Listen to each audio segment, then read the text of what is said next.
Ayan na, isasalang na namin dito sa kalan. Iintayin daw namin yung kumatas hanggang sa yung makita namin yung kulay, ano na, maitim na yung pinaka-sabaw. Ito yung pili ang mababawasan.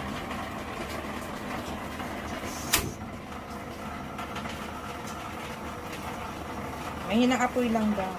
Kalipas nga ng 12 minutes, eto na oh.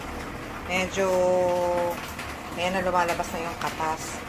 Yung kulay itim o parang violet na, parang black violet kulay. Tapos, bumubula-bula.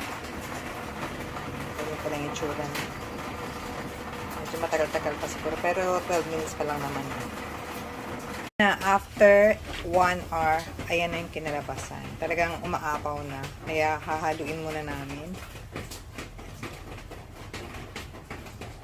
May mga bubbles.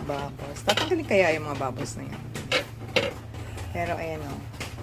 1 hour na namin itong pinapalabas yung katas. Anong mabigat or malambot. Ha? Malambot. Tapos yung amoy niya, para siyang, alam niyo yung nagkakaramalize kayo ng asukal, ganun, o kaya yung ganun. amoy Parang, ng honey. oo. Meron na siyang amoy na matamis. Ganun, no? Smells sweet.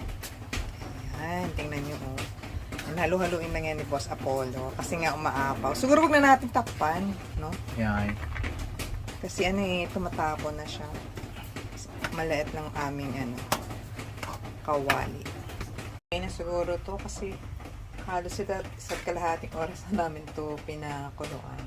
Palalambigin muna namin yan, tapos tsaka namin sasalain para hindi nakasama yung pinakasapal. Pakita mo nga yung parang sapal. Kasi inano muna namin yung sigurado namin na lahat ng puti talagang kumatas na. Kasi sabi po may nakikita ka pang puti, ibig sabihin hindi pa na na-extract yung juice mo. Ayan, yan. Mamaya pagka malamig na yan, sasalain na namin para makuha na namin yung pinaka-juice. Yan, yung mga sapal hindi na isasama.